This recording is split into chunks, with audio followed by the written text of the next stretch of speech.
Well, welcome everyone. Where to start? Well, I will first shortly introduce myself. So I'm Frederiek Bennema. I'm a lecturer at Minerva Art Academy in the bachelor as well as in the new master Interrelational Artistic Practices. From here, I started in 2016 a PhD research. I'm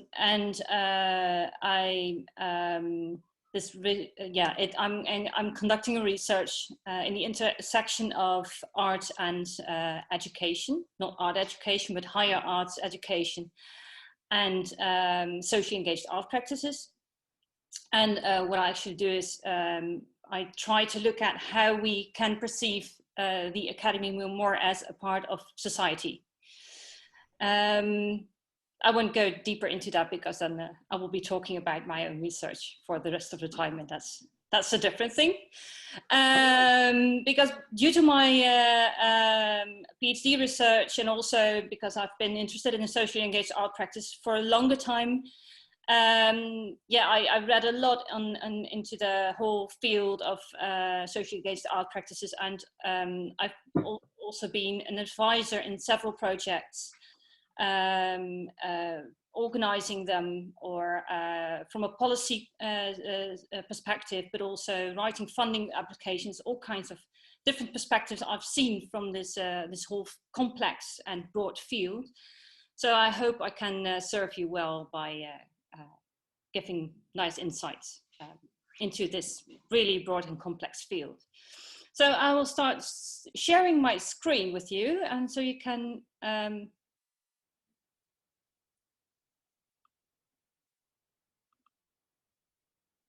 that was a moment of silence. We'll start here. So we can go together, look at the presentation. And so that's what we're going to do. If there's anything, by the way, you know how to reach Lola, so she will contact me. So let's get started.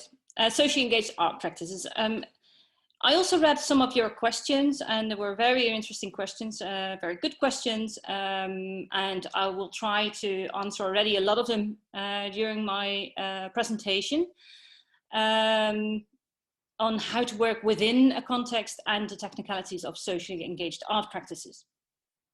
So, hello? Oh yeah, ha. So I will start with giving a definition, because that's one of the questions I encountered within your questions I saw in I got from Lola, and I was planning on doing it anyway, so I thought it was a good one to start with, because it's like I said, it's a really broad field, and it encompasses so many different art forms. So I am personally, can I say a fan? Yes, I can say a fan of Pablo Guerra. He is an educator and socially engaged artist, or engages into socially engaged arts. And I will also give one of the cases I'll bring in is also a project of Pablo Guerra. So I'm kind of borrowing a definition of socially engaged art from him, because I really like it. It's you can't really put the whole field into one sentence. So this whole idea of having multiple focuses in one practice, that is also in his definition. So social interaction occupies a central and inextricable part of any socially engaged artwork. Socially engaged art practices is a hybrid, multidisciplinary activity that exists somewhere in between art and non-art, and its state may permanently be unresolved. Socially engaged art practices depend on actual, not imagined or hypothetical social action. So that's a lot.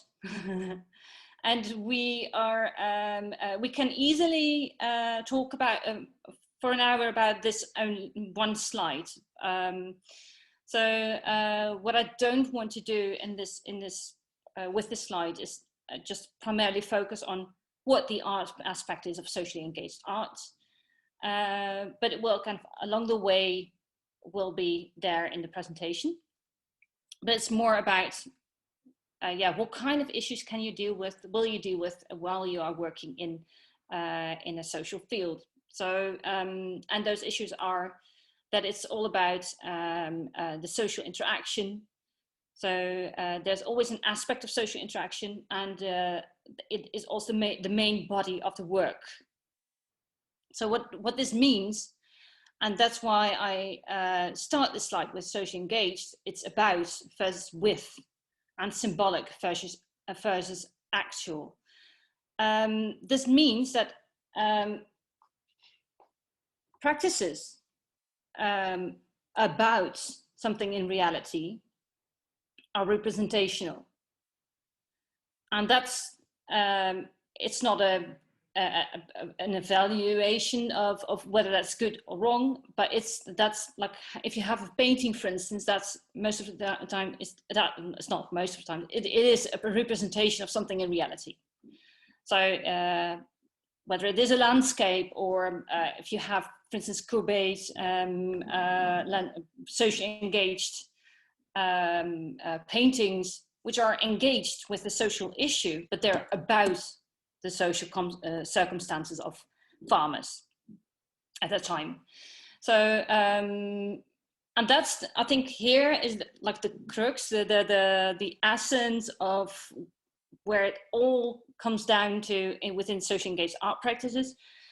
It's always about not being representational, but being actual. So not, you can play with symbolism, so use symbolic elements in your work. However, it's not fully symbolic. So the act in itself is actual. So it's presenting something, it's not representing. Although also representations can play a role within the work. So there, I think there's a lot of misunderstandings around how to evaluate and socially engaged art practices, or how to relate them to other art practices, lies in the fact that socially engaged art practices are symbolic. Not symbolic, jeez. What do I say? I mean, they're not symbolic, they're actual. And that's also what will reoccur when I dive into the specific case studies I will try to discuss with you. So it's working with a community and not only about. So maybe you have things you know about something, and you need to know things about a community in order to work with it. But the work in itself is not primarily about. So it can be a comment, but the comment will be embedded in working with. I hope that's clear. So furthermore, I can say that's, yeah, like it's always performative, but it's not a performance, because like purely performative work, like a performance, so to say, is representational. So it's mainly a symbolic act, not an actual act. And why this is so important to point out it is also because when you work within a very complex field in which politics also play a role, you can easily become instrumentalized as an artist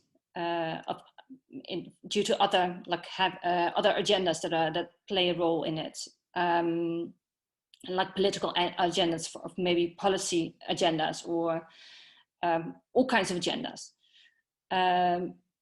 When you make clear that it's so that the symbolic representation of something, the representation of something in reality can't be used by someone else, but you need to use symbolic acts in order to have impact or influence on reality. So to make actual engagements. So this will become hopefully more clear when we go further. Okay, we have, hello, next slide. Yeah.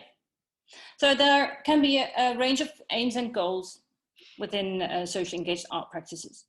So you can aim at raising awareness to societal issues. You can, I mean, it's empowerment, emancipation of certain groups. That's all, yeah, very common within socially engaged art practices, that those are goals and aims. Creating new perspectives on something, like on an issue, or on also to reevaluate elements that are good as well. I mean, it's not always about criticizing what's not good. It's not necessarily protesting.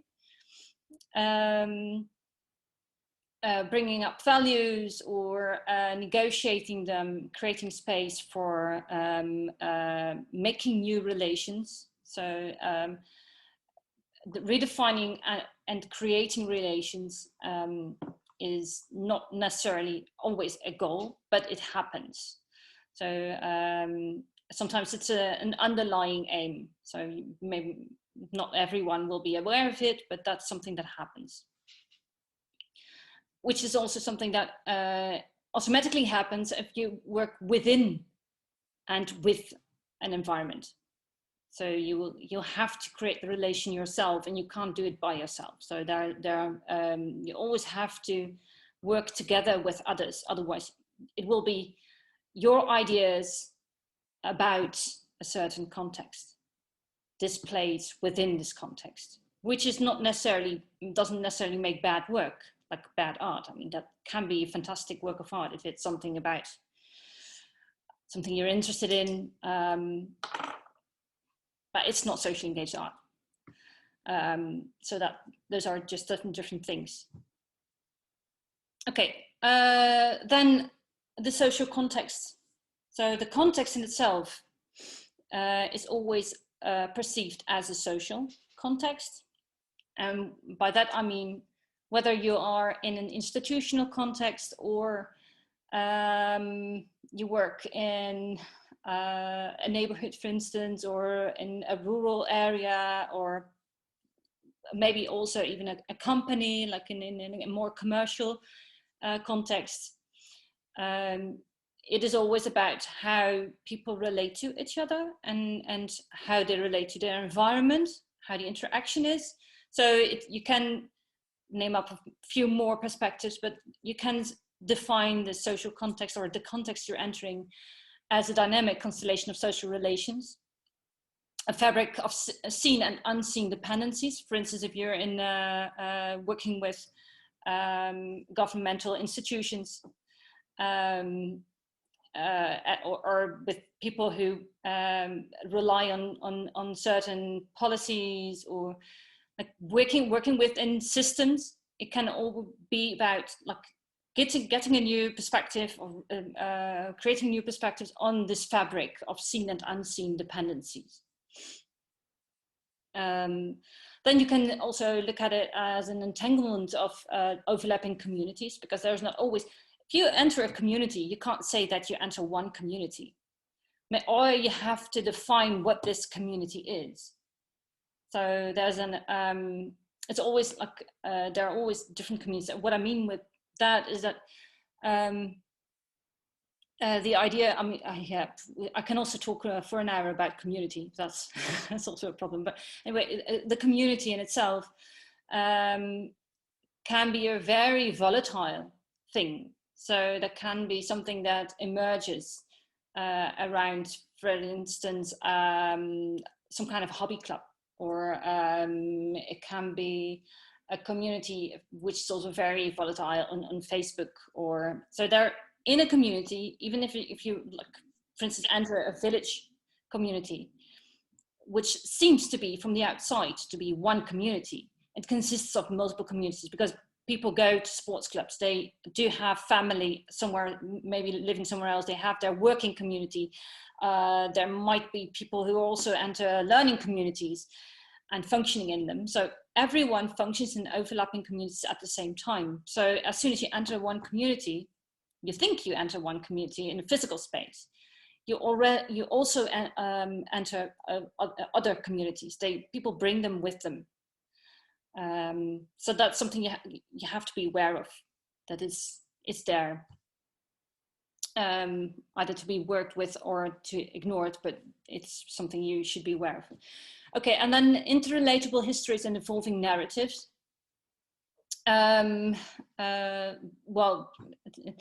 I think I also refer to Tim Ingold here. I think I know.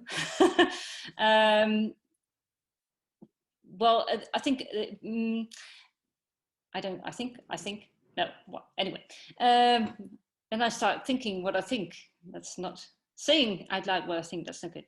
So interrelatable histories and evolving narratives. Every field is not just now. So it's been building up from some kind of history it has with people who came to live there, or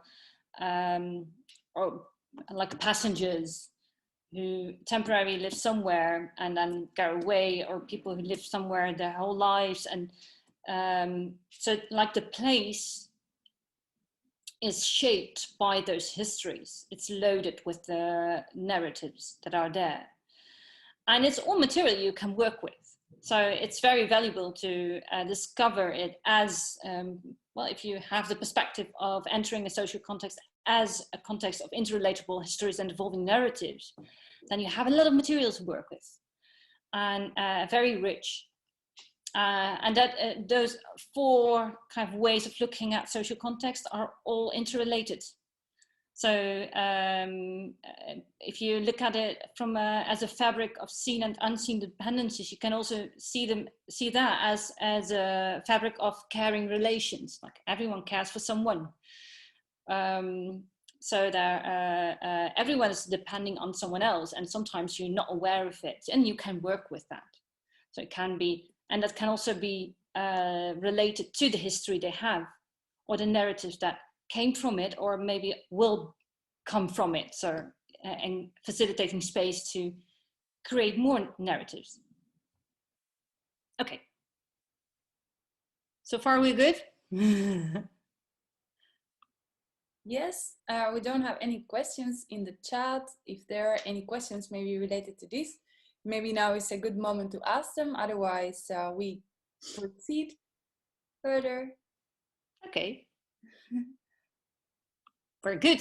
Then we go, oh no, what happened? Oh yeah.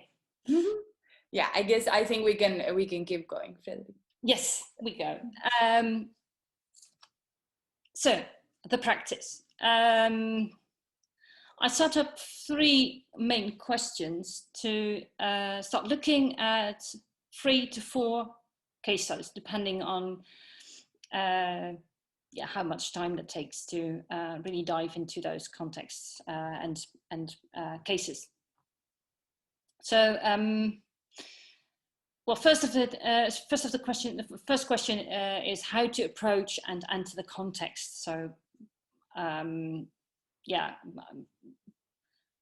how do you go about? So how do you, this can be anything, right? I mean, it can be, how do you approach literally people who live in a neighborhood to, is it a commissioned assignment project, or is it something you feel the urge yourself, or is it a question from bottom up? So a grassroots initiative you try to work with. How do you frame that? At what point do you enter the community if you want to work within a community? What amount of research do you need to know? Is it place-based or not? I mean, do you work literally with the place, and is it in situ? So that, I mean, that doesn't necessarily have to be the same. And socially engaged arts practice is successful, or the success won't depend on the place itself, not necessarily. So I will give examples about that. So then how to work with the agendas, yours and others. So there are always agendas. So everyone has their own. And sometimes you think it's clear that you know what the agendas are. So what's on the agenda? What do other people's value? It's not only about values, but that's one of the main things, I think, to negotiate those and to create spaces to not always without conflict, negotiate those values, that there's a transparency about how you approach the values of someone else, like the otherness. And you can have very good intentions, but good intentions aren't good enough, not alone. I mean, it's not, of course you should have, I know that's you need to have an awareness of that. It's not just about your intention. If you are very certain of what is good for someone else, then you should really think of the consequences. But then you're imposing your idea of what's good for someone else on the other. And then you sometimes victimize someone and stigmatize. So if you think someone needs help, you better have good reasons to assume that someone needs help, because people are often don't like to be seen as a victim of anything. I mean, I'm exaggerating now, but that happens. So I've seen it happening in projects that the artist has the best intentions of the world and really wants to do good, but sometimes is even condescending or patronizing in having those good intentions, because then we think what's good for someone else doesn't have to be good for someone else. So it's all about having an open dialogue. Okay, so a relevance of practicing alertness really belongs to that. So if you don't practice alertness, so not alert to things that are happening out of the ordinary, out of your familiar frame of reference, then you'll always get a blind spot for what's really needed. So it's if you want to work with people, then do it. But then only from the idea that you really let someone else in. So it's also risky. So you can't aim towards having this very nice photography project and saying this is socially engaged. Well, it's about photographs you're making. So it's like having those artistic values, valuing them higher than valuing the voice of the people who you're portraying. So it's also about if you want to balance your agenda with other agendas, it's about postponing your judgment. So not knowing is good, and also embracing the uncertainty of not knowing what you will encounter. You can't plan that either. You can have a plan. It's good to have a plan. Of course, you need that. It's good to have a concept, or to come up with a concept and to know how you work, what your method is of working, and be transparent about that.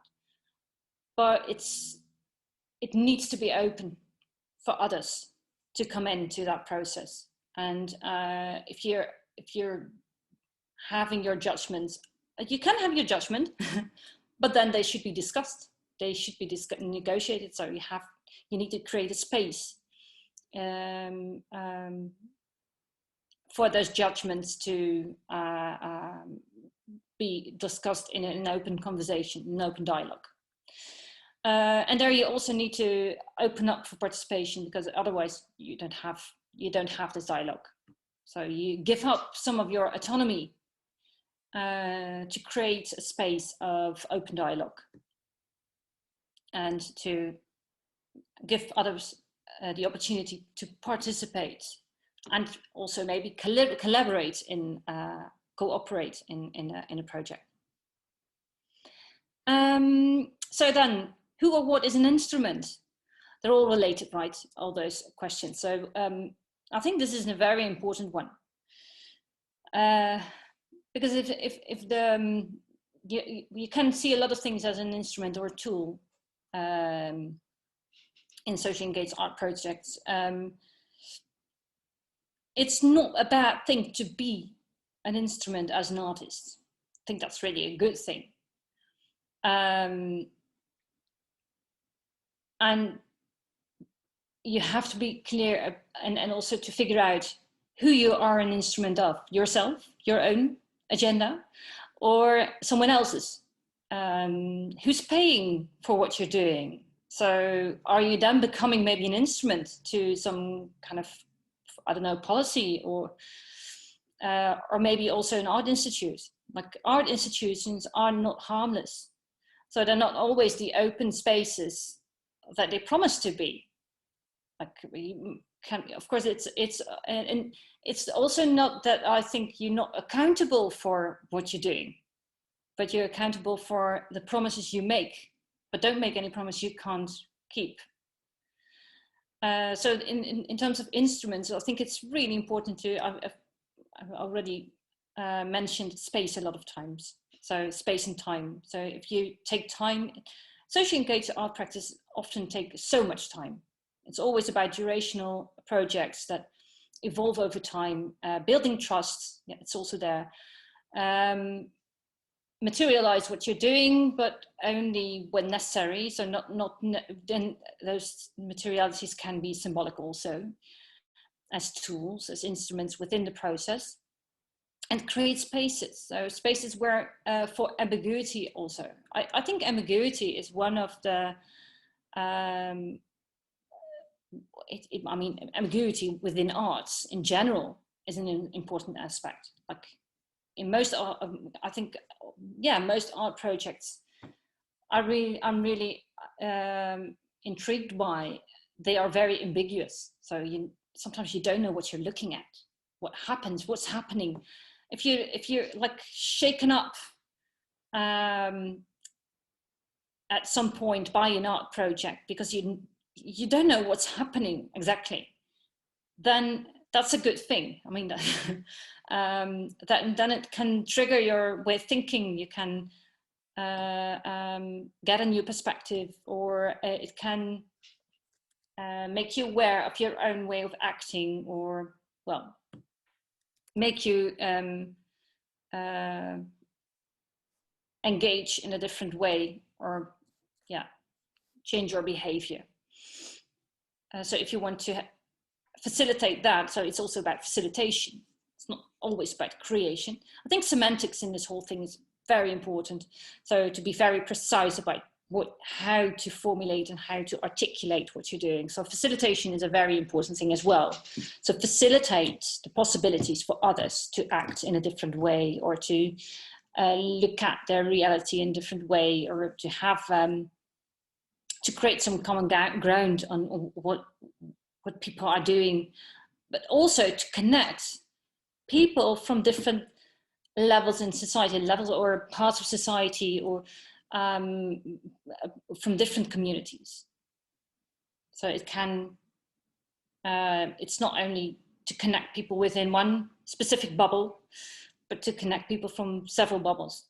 And I think that's also the power of successful socially engaged art projects. That's not, so if we're all comfortably together in our own bubbles, then what is the need to go out?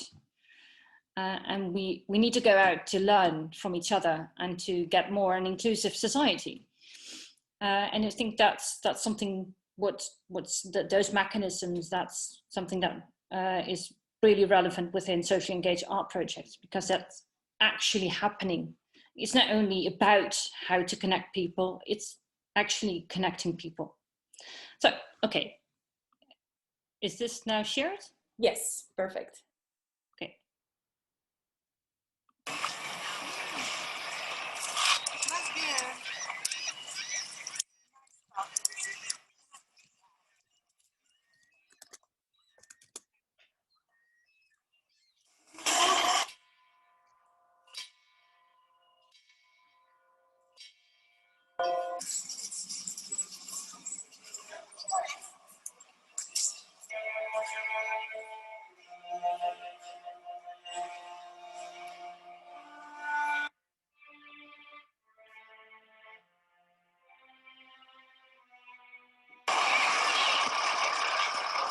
My name is Pablo Guerra. I am a Mexican artist living in New York, a city that prides itself to be the capital of the world, as well as the capital of the art world. The art world. The environment where a good part of my life unfolds is a strange place. On the one hand, full of creative energy and intellectual activity, and on the other, a self-absorbed universe, existing within the spheres of its own influence. In September 2001, many things in the world changed due to the events that took place here in the city, and the events that ensued, as the United States once again took the center stage of history, asserting its hegemonic power by invading Iraq.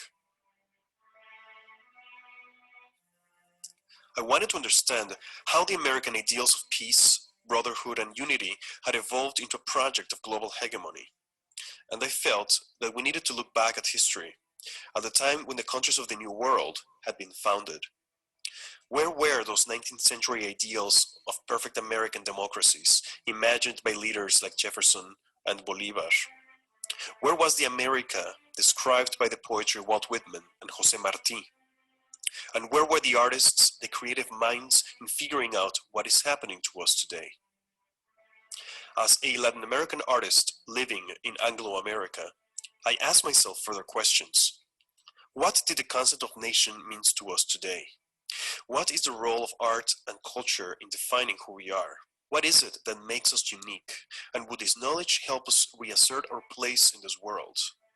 How can we create new ways to dialogue beyond the discourse established by international financial interests? And how can we have this dialogue through art in a way that will go beyond the more conventional formats of biennials, international museums, and art fairs? The most logical answer to me, the most direct, was to have face-to-face interactions.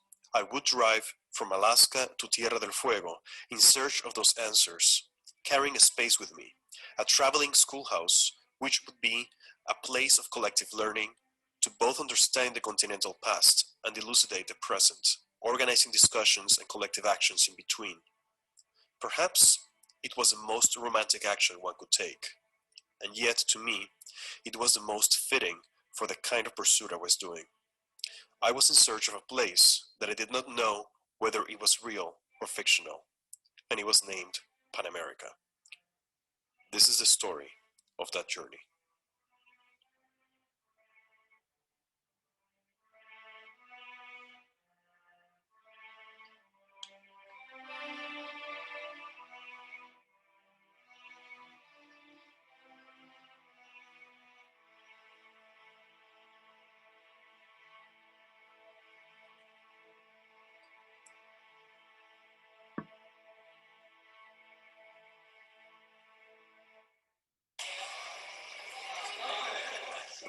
On May 19th, 2006, I arrived to Alaska with a 450-pound schoolhouse structure, with the intention to start the driving journey a few days later. Alaska, the last frontier, received me with around-the-clock daylight. After looking for hosts in Anchorage for months, the only one who replied to my proposal was Sean Lika, an artist and faculty at the University of Alaska, who rounded support to install the schoolhouse and organize a discussion.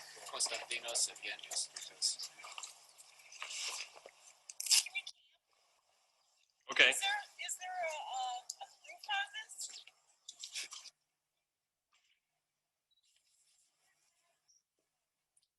From the beginning of the planning of the journey, I had wanted to initiate my trip with an interview with Mary Smith Jones, who is the last surviving speaker of the Alaskan language, Eyak. But finding her had proved to be a true challenge. Finally, thanks to Sean's persistence, 3 hours before our scheduled departure, she agreed to see us.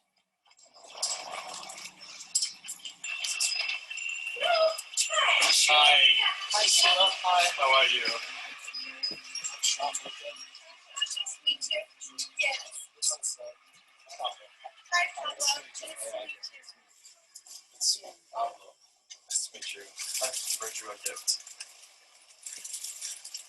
It's a gift from Mexico. Oh, thank you. What does your name mean? He thought he read somewhere that meant the voice that you follow. Yeah, something like that. That draws you, like when you hear something strange or a beautiful song or something, you go toward it and see who's singing it and what is it. It's more like my voice draws you to me. And how do you say it? How do you say your name?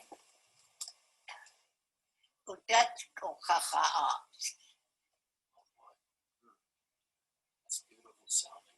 You're walking toward that noise. I told her that my trip would end in Chile, where I would visit a woman who, like her, was the last speaker of a native language. You give her a great big hug for me, and you tell her I know how she feels.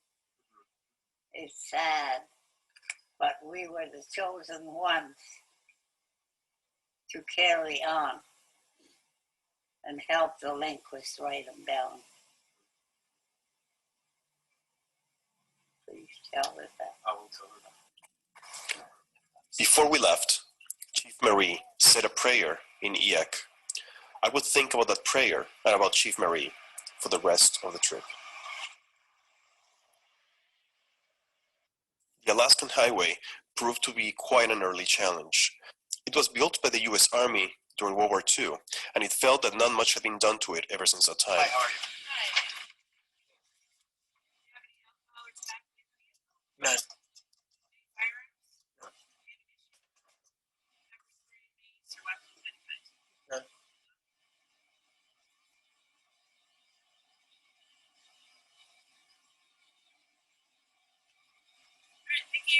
Thank you so much. Thanks. For where we are now, Sean. We're in Tesla.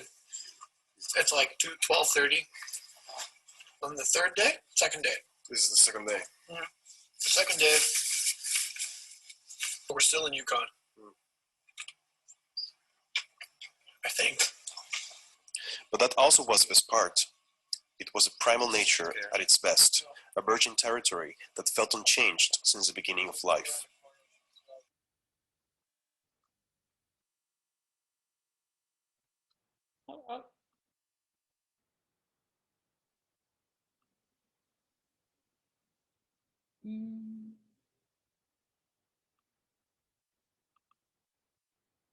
Okay, we're back, I think.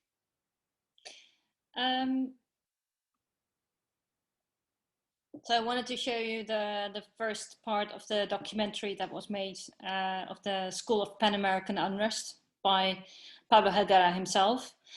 I think sometimes, well, it's not a coincidence that a lot of socially engaged artists start to document their projects with by filming it. Because of the aspect of time, it evolves and unfolds itself over time, and also because there are so many different things happening and that can't be captured only by showing one end result. Yeah, that's why you see that so many people start documenting it by filming it. So that's also what Pablo Guerra did, and it explains, it gives a nice insight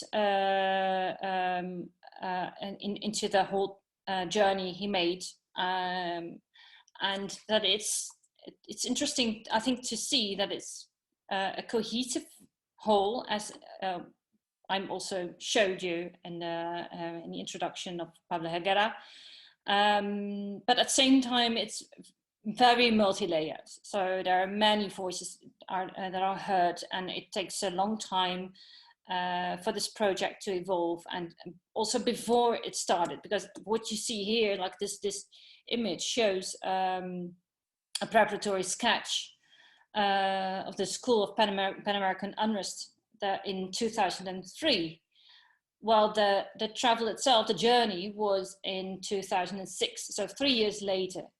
So how to approach and enter the context, there is a lot of research going into such a project before you can start and actually enter it. And it also depends, of course, on the project, because here he was aiming at having this cohesive whole, which is multi-layered. So also with an interest of conceptual art, but not being conceptual art, but socially engaged art. So the conceptual framework is quite steady, so to say, but it's and still open. So he explained also in the beginning of the video that it's quite clear where his idea comes from. So he can explain really like point by point what drove him to engage in this journey. Also, like, yeah, there are the layers are not only in kind of investigating. It is a research, really. So investigating in real life with people what it means, what America means. Like, what is America at that time? What does it mean to be an American? So it's also an identity question, and identity in itself is very complex. So the framing is like it's like this complex field of different histories and narratives. So like I introduced also from a conceptual framework, and how it unfolds itself is also really shaped by what he encountered. So it was not all planned. So it was not all scheduled. Of course, he made a plan of how to travel and using his network also. So how to approach it, he approached it as an artist, as an educator, also using his role as an educator to facilitate spaces to rethink this identity question. And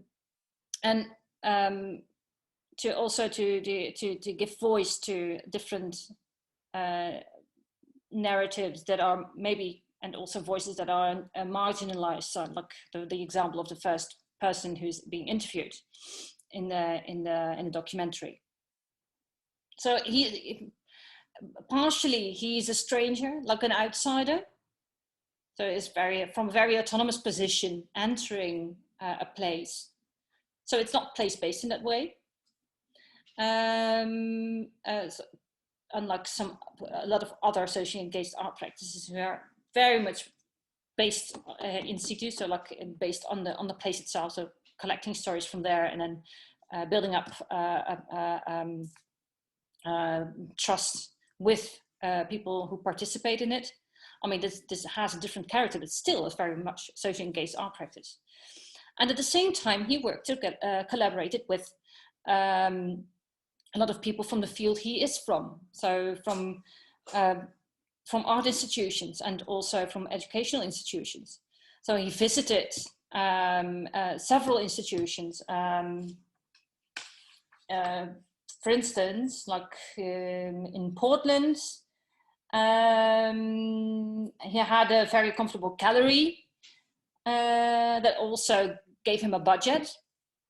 And that's another thing. I think how to approach and enter the context.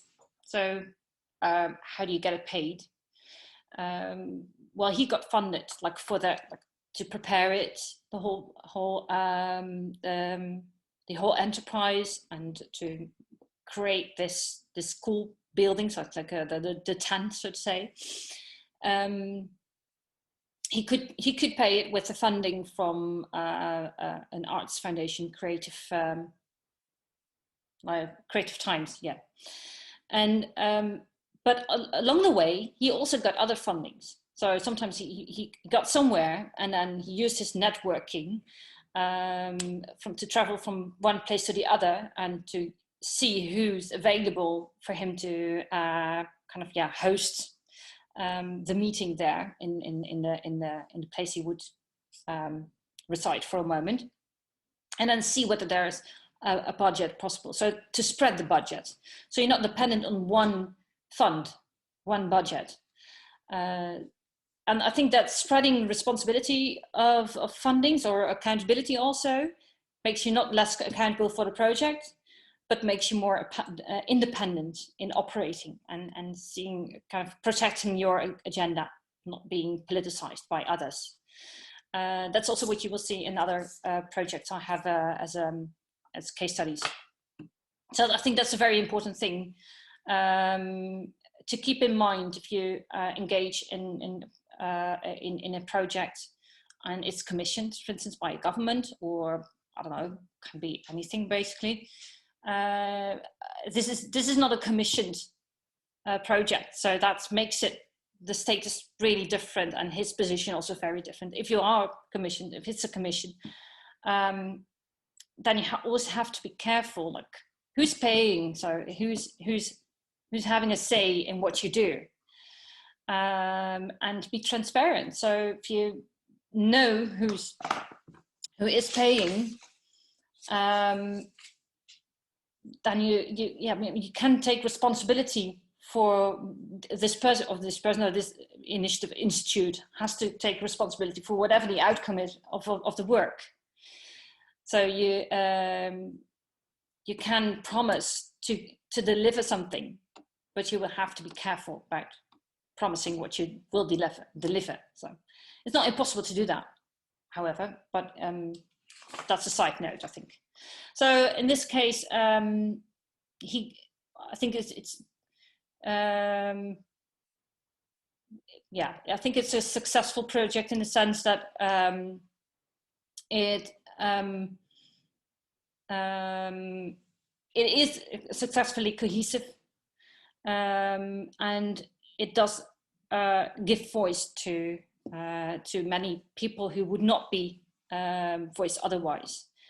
And in that sense, it connected people also, not maybe in a sense that they literally came together. Also, that also happened because, well, what you see here, for instance, like people who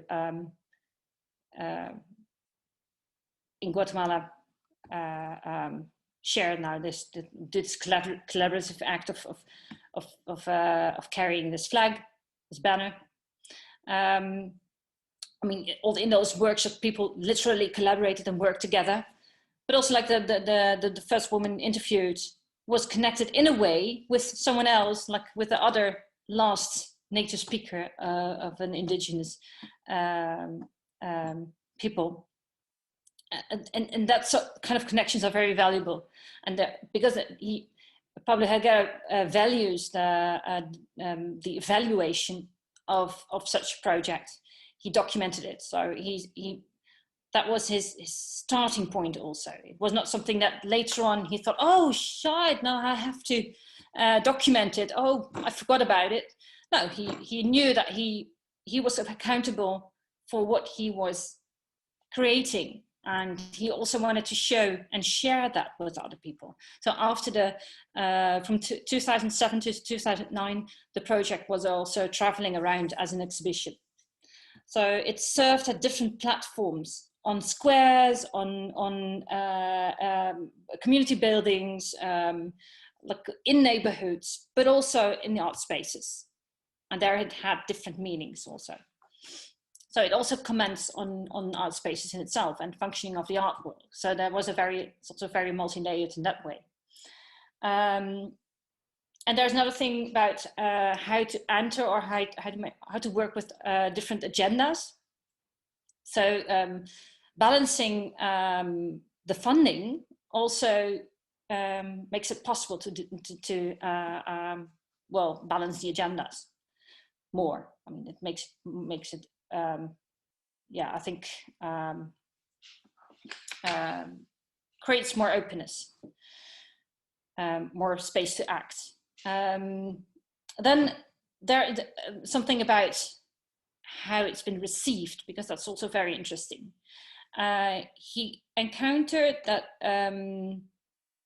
the reception of the work changed from the north to the south. So it altered slowly. So in the south, it was less perceived as art, and less automatically perceived as art.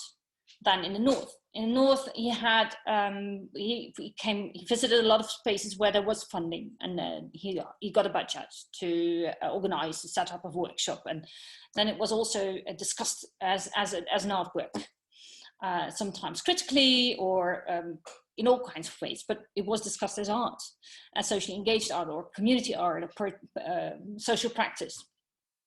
But when he went south, the more south he went, it became more ambiguous, and he really liked this ambiguity. So there were people, for instance, who thought he was an optician.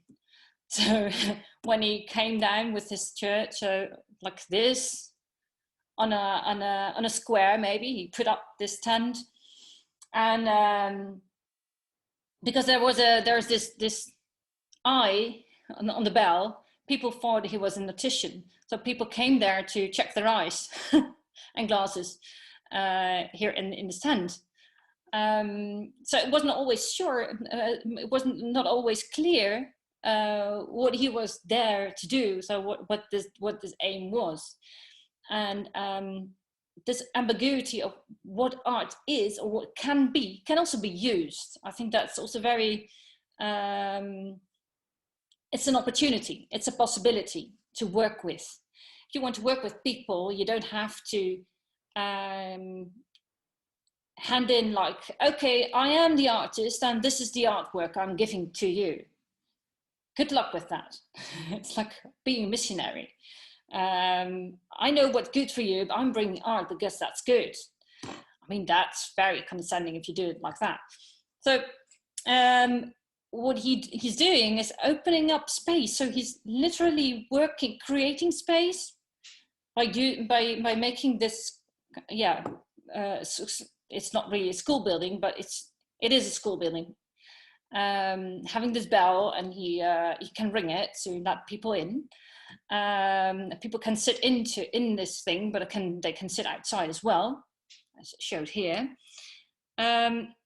So it works with kind of these very minimal material elements that create the school, and he is also really an educator in his role. I mean, he's genuinely an educator. He's not only playing it, he is the educator and artist. So that's also something about if you work with people, you shouldn't adapt a role that's not yours, or kind of play it, so to say, but you are whatever kind of role you're playing, and you should be transparent about that. And he did not have to be very, it was a tool for him. So here, this school building was a tool, but his role as an educator was also a tool. All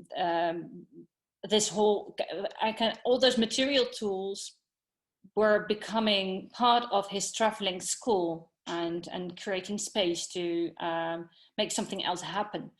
And when you say like, okay, I'm here, I am an artist and an educator, then people can think for themselves what this art aspect can be. I mean, that's something, if you value the other, and if you really want to have an equal conversation and dialogue with the other, then they can think for themselves what art is, what it means to them. And that makes it more powerful than saying, okay, but I want to discuss this because this is art and I have this definition and we're going to discuss that. So, and in creating this ambiguous space, but that is clear enough that its purpose is to create dialogic spaces. So to say, like, I am going to stage lectures or with local, I don't know, it can be academics or people from the art world, or but also just local people who live there, residents. You don't need years to build trust. If you make it this transparent, you can come in somewhere, it's clear at least that it's a platform to discuss things. And while you discuss things, people can connect and relate to each other in a different way than they did before. So this kind of Fremdkörper really creates new perspectives only by because of its kind of being there just for a moment and then being gone and bringing the stories to someone else, to another place. So in this case, time was more like the durational aspect of the project is more related to that, the traveling, and that he went from A to B, then that he really needed to be somewhere for a long time. So, and also because he was quite independent financially, he could also be an instrument himself. So it was also up to the people he met how the space was used, and he was facilitating it. I think that's also very important to be aware of. Okay. Here you see that's also being displayed, exhibited in an art space. So there it also functions in a way. Yeah, you can, I mean, the full documentary was shown in these exhibitions, and also other documentation like photos and texts and things, props that were gathered along the way. And you can debate how, what's more valuable, like the actual experience or the experience afterwards, seeing everything at the same time. It's a different experience. I think you shouldn't, I'm thinking out loud now. So you should not really literally compare those two things, because there are different platforms, there are different or situations and contexts. So, but it does tell us that he really also comments on and works with the institutions. And that's also something that is before, let's say 2000, it wasn't so common within socially engaged art projects or community arts, or there are a lot of other terms, that this game is also played within institutions. So maybe they were commissioned by institutions, but within and also to comment on them or to reinvent institutions or critique them. Pablo Guerra was very much inspired by institutional critique. But institutional critique is very much only commenting, so it's more a representative act, not an actual act. So he shifted to not saying, okay, we should do away with the museums and the educational institutes because they don't function really well. But you're saying, like, no, we should take matters into our own hand and show and see how to work with them, and to create our own platforms and to experiment with them. What are the affordances of having those institutions? He's also working within one. So it's not just protesting, it's working with what also works, but also what not works, and creating your own opportunities. And that's why he also works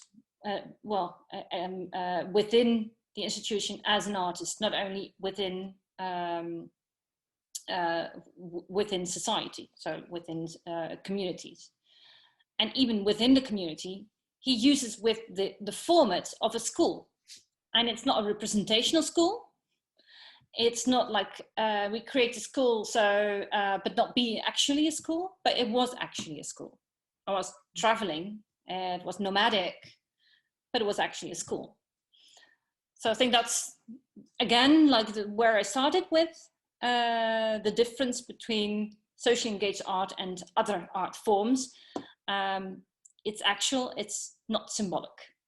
So it's working actually with institutions. And if you're interested in that, in institutions, then you can make a painting about an institute.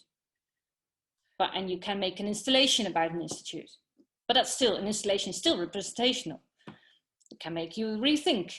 But if you would like to comment on something that is wrong maybe in society, and you have your ideas about it, you can say, okay, we're going to stage those people. There's something wrong with them, or policy is wrong, or whatever. A lot of things can be wrong. You can question it. You can stage it. But that's then, again, a representational act. So instead of working with them. Okay, let's continue. Frederiek, maybe Peter would like to ask a couple of questions. Okay, yeah, of course. And maybe after this we can take a 5-minute break, and then after continue with the next case. Yes. Peter, would you like to unmute yourself and ask Frederiek directly? Yes, I'm ready. Do you hear me? Yes. Okay, great. Let's see. I had 2 questions. One question was about this representational versus the actual. Mm-hmm. And you talk a lot about that it's not the representational, but it's the actual. Mm-hmm. And I'm wondering whether it's just the actual or it's actually both at the same time. So it's both the thing, it's both a school and it's a representation of a school. Yes. So it can function as a school, and at the same time, it can also be the suggestion of a school. So it can also talk about what is a school and how does it function. Yes, you're absolutely right. And yeah, I did mention that maybe shortly, maybe too short, maybe, that indeed symbols and like the symbolic always plays a role in, like this tent, this school, and also the bell is also symbolic. Mm-hmm. So it's also representation of the school. So and you're right in that way. However, it's not working towards one representation. So it's like let me quote Guerra. Yes. To me, that's the enormous gap between art that claims to be about social change and art that embodies social change.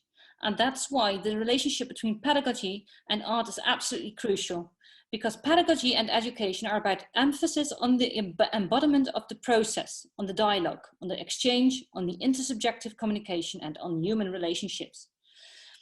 So what he means is like that the body of work consists of the actual exchange and the social change that is created. And the representations are tools within that, are instruments to create that. Yes, but because for me, this would be the reason to still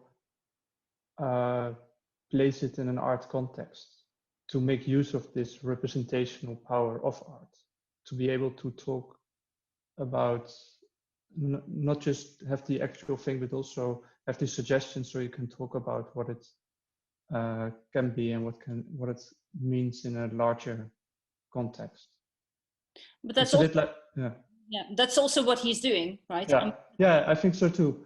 Yeah, it reminds me as well of like this idea of direct action of David Graeber, when he has this with the occupations of schools, when they were not just protesting, but they were actually acting out the school that they wanted to have.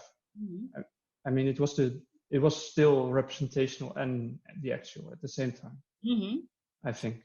Yeah, that's absolutely true. But there's a balance. That's like it's a focus. And okay. If you yeah, well, I know someone at this moment who's aiming towards becoming more a relational artist or a socially engaged artist, making documentaries. And the actual acts are important in making the documentary. But still, it's like she's aiming at making the documentary, which is a representational act. Yeah. So it's not, and while in, for instance, the School of Pan-American Unrest, the documentary is supporting the actual. Mm-hmm. So that's the difference. So it's not that there is no symbolic acts within actual, like in the actual of the making present. Yeah, in Dutch we say presentstellen. Mm-hmm. With the actual social exchange or interaction. Yep. So there are, yes, there are indeed mutual and parallel and also interrelated, but the balance won't shift to the representational. Mm-hmm. And maybe if I can ask another question, yeah. I don't know about time. When you talked about the background of the artist and also about like the agenda of the artist, it was there was a lot of attention being paid to the economic background and the economic like agenda, like making both in production and funding.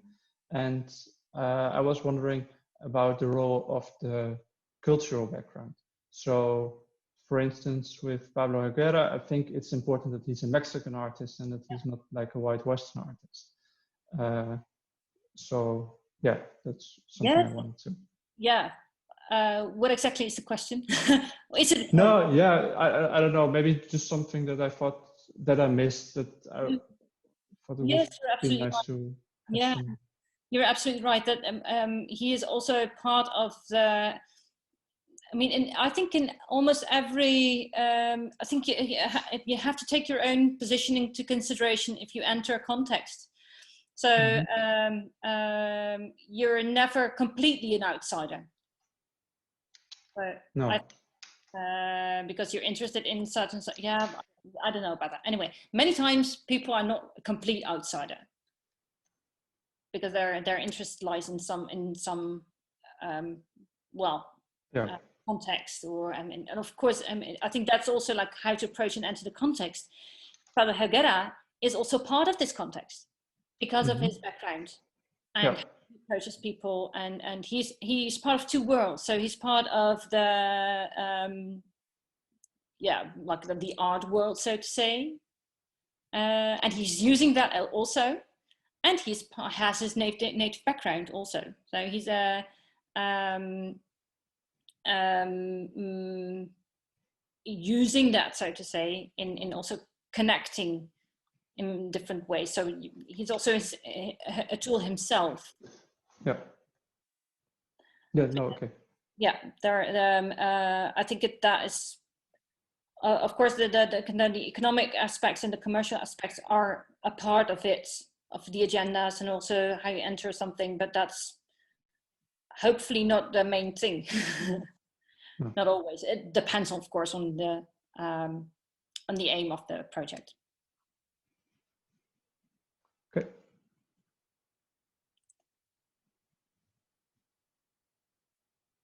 Lola, I can't hear you. Yeah, haha. I think maybe it's a good moment now to maybe take a 5 minutes break, and then if there are still any specific questions related to this topic, we can address them. Otherwise, we can continue into the next case and a project. So yeah, let's all maybe really be back in 5 minutes, and then we continue with the session. Yeah.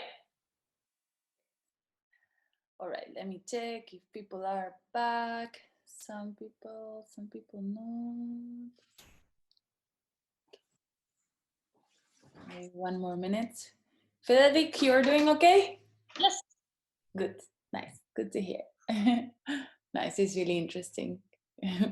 And yeah, we can talk about this for hours and hours and years. But it's also nice when there is also this interaction, and people can also bring their questions and their points of view to it. Yeah, absolutely. So it's also not so one way, but it's also this conversation. Yes, of course. So please interrupt if there's anything. Are we good to go, or? Yeah, some people are still not back.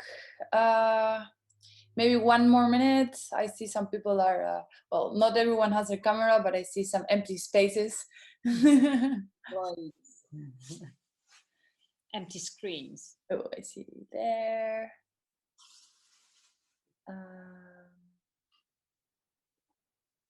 Yeah, I think we can continue. Okay, cool. So, next case study. This time, a Dutch couple who's working as socially engaged artists. Sjaak Langenberg and Rosé de Beer. Sjaak Langenberg has a background as an artist who works in public space mostly. And Rosé de Beer has a design background.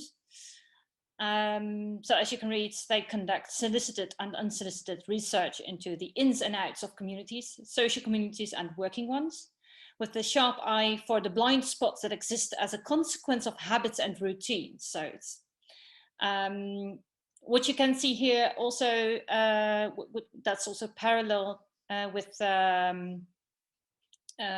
Pablo Guerra. It's very much research-based. They have a research perspective. So a lot of social engaged art practices, because they're also emerging processes, they often can be seen as partially participatory researchers and also sometimes artistic researchers. And behavior is also kind of a common thing that a lot of social artists are interested in. And what is interesting, I think, about them is that they have already a long career within the arts, and what they noticed is that within the public arts domain, also from policymakers and so on, the requests changed. So like society changed, of course. I mean, that's normal. You see also that within like the community arts from the 60s on, that it's not always the same. It's not a static practice. So those practices in itself are very fluid and volatile and performative and not fixed, so to say. But as a practice, there also is a kind of a process. So they're also evolving. And evolution within how they came to be social engaged art practitioners, maybe we should say it like that, is because they got different questions from their commissioners. So, and I thought it was interesting to hear that it's not always that's something that comes from the artist themselves. Like, okay, I'm very much interested in working in social communities, and then those practices change along with how other, like the environment is and the contexts are changing. But also some artists they come into this realm of the social engaged art practices because there is a demand for it. And one of the projects I would like to talk about is That's the Way We Do It. New behavior conventions in elderly care. And it's played out against the background of the current debate surrounding the participatory society, compulsory voluntary work, and the overstrained expectations of active citizenship. Yeah, well, the current debate, it's not that current anymore. I mean, it's still current. I think it keeps on being current, although it's already a couple of years that this debate is going on. What happened is that they were asked by Stedelijk Museum Den Bosch to participate in a larger project called Reinventing Happiness. So this is how it came about, really. So they started doing things from the museum. So that was their starting point. And it was about well, a very broad question, like what is happiness nowadays? And yeah, there is a lot about happiness. Like, what does happiness mean? And is there's an emphasis on being happy, and all those happy pictures on Facebook, and people being happy but not being happy in the meantime. So what is that nowadays? So that was the kind of the starting point. And they started an investigation, and the first intervention they did was in the public library, removing all the happiness-related books. And that was kind of the start of their investigation. So there's how do you approach it into the context? They first had to find the context. So they were, of course, first embedded in the context of the museum. But since they're very much interested in working with and in communities and working with behavior, you can do that. Of course, you can work with certain human behavior in a museum context. That's perfectly fine. But that's not how they work. So they're very much interested in societal contexts. So they first started with investigating what this kind of happiness idea could mean, and by removing all the happiness books. And what happened from there, like having this a library with all those gaps in the stacks of books, and that are all the happiness books were removed. And this from this intervention, they got the idea to do that in other places too. And this is how they ended up in an elderly home, starting the project New Manners. They discovered like that there's a lot of things going on. There are a lot of people who are in their so-called role, and they don't have really a way out of it. Especially within care institutions like elderly homes. So they started making this, desk, so to say. This is how we do it, desk, that's how we do it, zo doen we dat. And it's the desk made out of shuffleboards. So, coming back to the representational symbolic thing, this is of course a symbolic act, but making it actually into an event agency, because that's what it is. They didn't write on it like this is an event agency, but they just made something that people could recognize if they looked really well as a shuffleboard, but then in a strange way. So it's again like this ambiguity, not being very clear about what it is. They placed it in the center of a care institution, of a care home, and there they sat in their own agency and have set opening times so that people could come up to the desk and ask them what they were doing there. So in a way, they have worked with the same mechanism as Pablo Guerra did,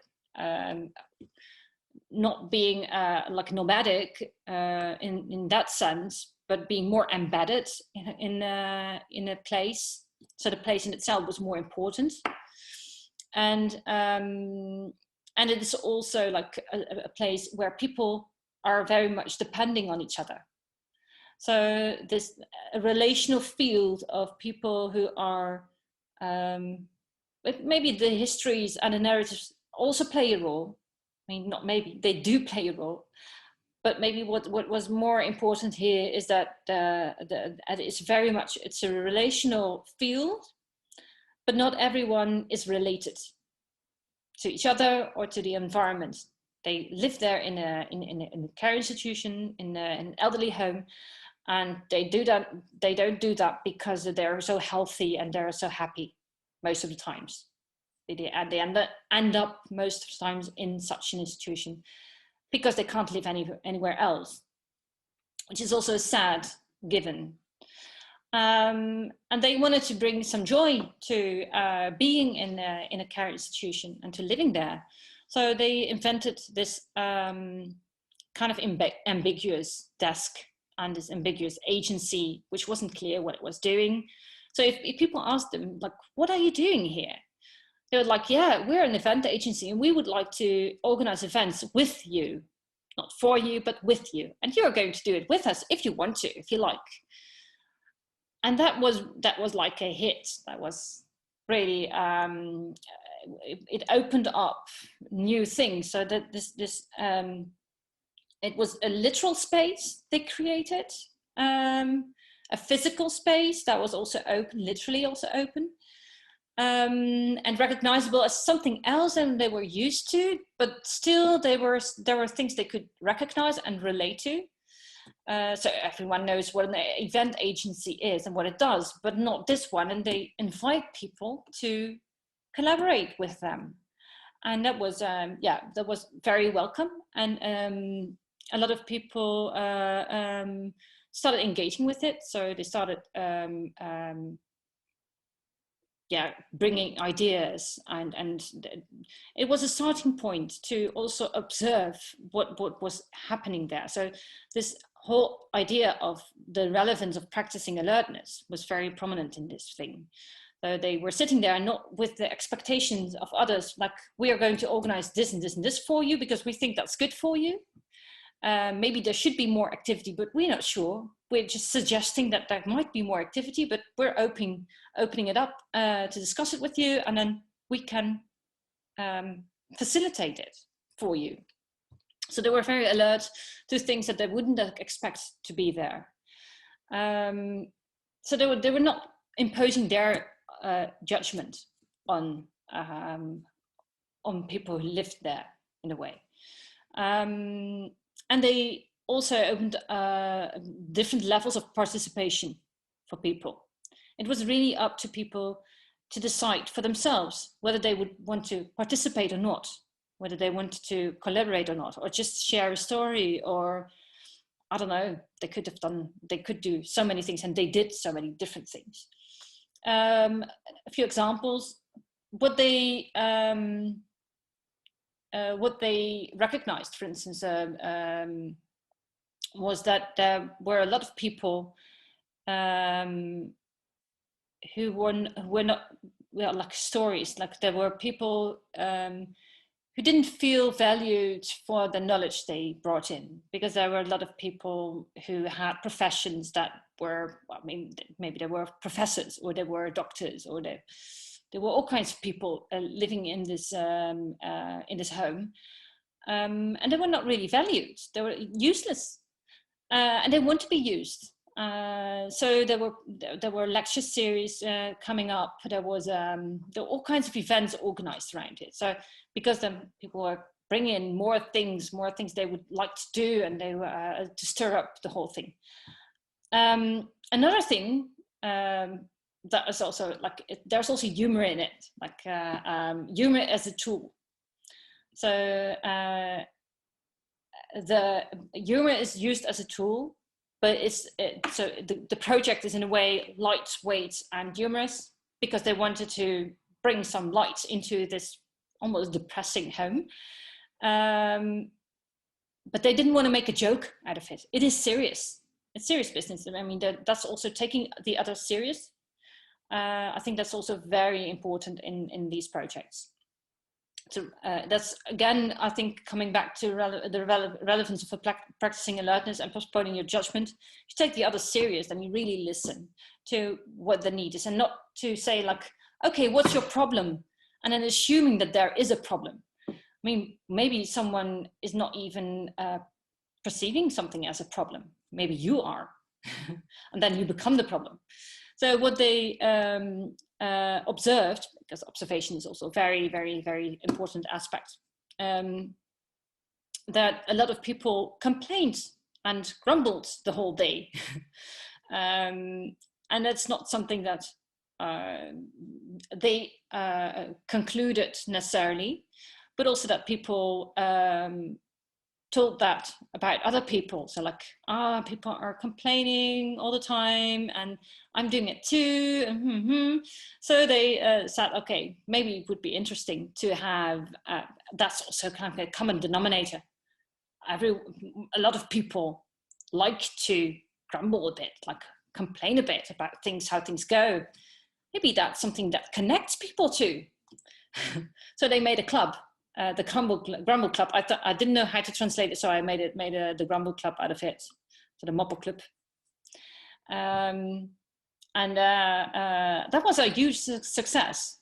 So there was even one woman. Oh no, going too fast. Oh no, yeah. They made even a magazine. Grumbling as a hobby. So there's also always kind of with a lightweight play of a game with wording. Yeah, there she is.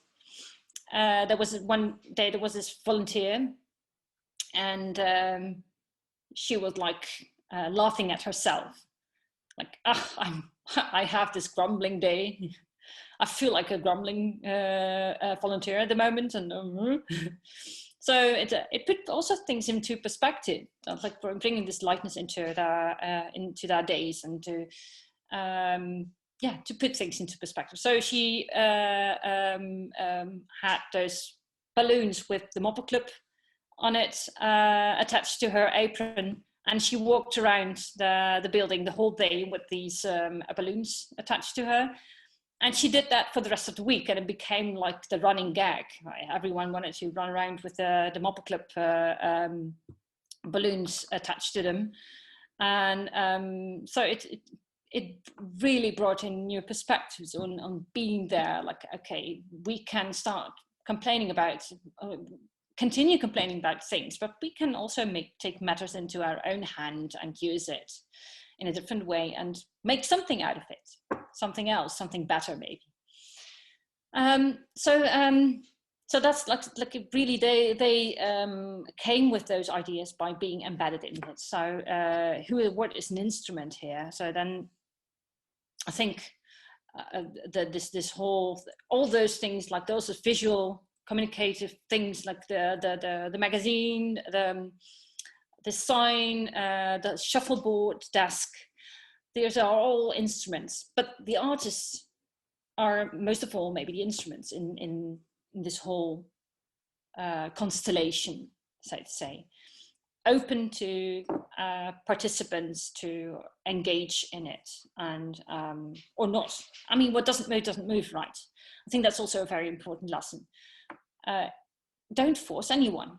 I mean, I know that you wouldn't want to, but if you start thinking from a perspective of, oh, there are not enough people who engage in it. I mean, you have a lot of examples of projects. For instance, then there's this social project initiated by some local arts initiative, and there are 3 people, I don't know, 10 people engaging in it, and they try to measure the impact by calculating those 10 people, and then see how. Well, anyway, so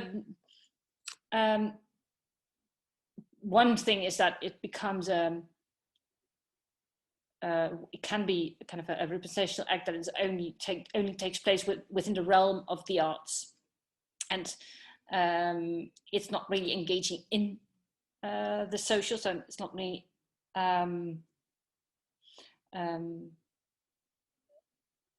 it's not in the social change is not part of the work itself, so it's not the body of work. And that's, I think here, and this is a nice example in which the change is the catalyst of the work. So without that, there's no work. So that's simple. So if there are not many people who would like to engage, well, then there is no problem, apparently. Then it would have become a completely different project. So either they would not have done their research correctly, or I don't know. I mean, it's not that you can ask a wrong question. It's more about how you ask it, or how you define your question and how you enter with it. So if it's an open question like, okay, we are here and we would like to organize something for you. Are you going to join in? That's really open, but it's specific enough to act upon. And also to shape the project from that moment. So you need to take control, but not too much. And I think that's like balancing control is also a very important aspect. And it's really hard because you really think, you really want to do well and you have the best intentions. You think you see, you have some kind of idea of what it could be. So that's also how to approach it and have your own agenda. You think, oh, this would be fantastic to happen. But if you are too fixated on what can happen, and you're not alert to other things that happen in between that are maybe more valuable to them than to you, if you can't incorporate that into your own agenda, then sometimes things don't really turn out that well. So what is important here, like working with the information you get, or they work with the information they got, and observed a lot. So being really alert to what's happening, facilitate that, and build trust also. And building trust is here very important. It's always very important. That counts for the people you work with, the community, but also with the contractors. So with the museum, for instance. So they need to be supportive, that they can expect anything, no matter what, and they will be responsible for it. So if that foundation is not firm enough, then it becomes also very tricky. That's a slippery road. Okay, then what is interesting also about this project is that it resulted in something else. Another, like it was a very, these two, like the shuffleboard and the moppelclub, Nieuwe Manieren. Those are only two examples of the whole project. So this was also a long-term project. It started in 2015 and it lasted for 3 years at least. And from this, they observed things, and they also analyzed that a lot of volunteers were having a hard time. And a lot of volunteers were also very old themselves, nearly ready to enter the elderly home themselves as clients. So, and it was always always, not always, of course, but for many people, for many visitors, it was like really a hard time to visit their parents or their grandparents or their neighbors or their family anyway. It's like parents dragging their children to their grandparents and like boring Sunday afternoon. We have to go to the elderly home, blah. But maybe you know it, you recognize it, could be. So they also had a lot of discussions about how can we make this more fun? And then Rosé and Jacques, they made a very interesting link, because they saw that in the gyms and what other kind of whole entertainment business, young people do have time and energy to engage in that. Why not go to your grandparents and visit them and, well, give them some happiness, or yeah, engage in that. Why not do that instead of go to the gym? I mean, why would you do that? Maybe be in shape, anything, it's healthy. Become, have those endorphins because you can do some sports. Anyway, so they made a connection. Like if they have time to go to the gym and not spend time with their grandparents, why not combine those things? So make them spend time with their grandparents, and at the same time have them give them a nice workout. So they made the social gym, the sociale sportschool, and it's also, again, it's not representational. Well, maybe there are aspects of symbolic aspects in it, but it's an actual sports school. So it's an actual gym. You can, and it's really designed to be an actual gym. So they got a real, and everyone's valued. So like this woman in wheelchair, and this guy is doing some push-ups, and they're really doing it together. And she's looking at him, but encouraging him as also, and a lot of people who don't get to go outside, they all of a sudden go outside, because then outside you can run and you can do deadlifts and I don't know, whatever you can do. With wheelchairs and all kinds of things. So I think that those kind of links, that's also one of the aspects, like linking things that are not really relating them. It's not only about literally relating, making relations between people by making a round table discussion. I mean, that's one of the forms you can choose, one of the methods you can choose, and often used, of course, and very successfully used. However, you can also think of how to offer people the possibility to take a different role. So, so that the volunteers become not only the volunteers who are volunteering, but to make them into people who go to a gym. So, and then you offer the older people become like people who help other people doing their sports, doing their workout.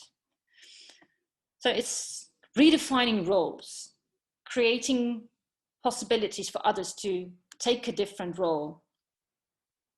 Yeah, and I will show you a short. Hello. It's not. Yeah.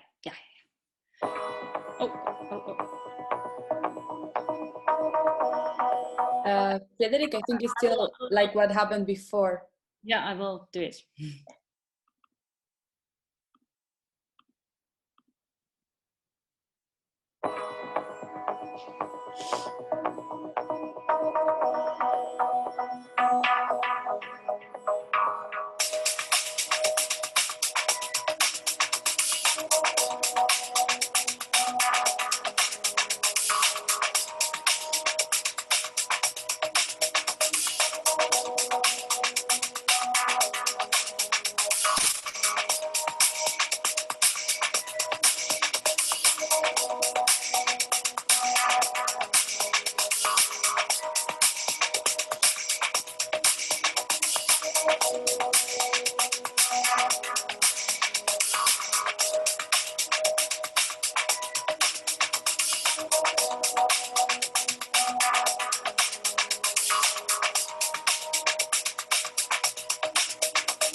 Okay, this idea is, I think, quite clear.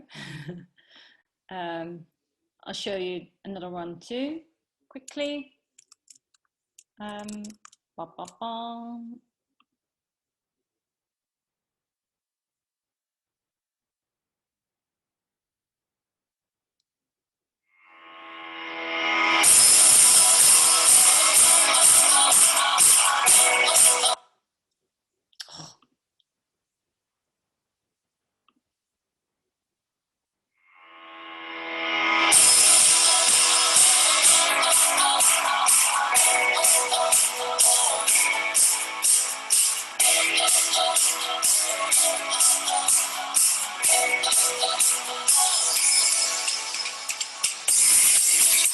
Vergis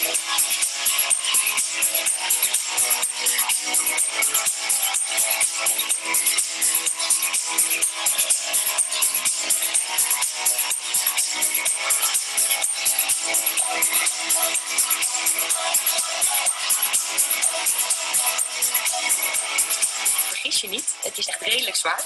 En ik sport zelf redelijk vaak, maar ook naast dat je een paar keer in de week naar de sportschool gaat, zit er echt een hele leuke avond in. Ik vind het wel heel mooi om iets voor jezelf te doen en iets voor een ander te doen. Het is een Okay.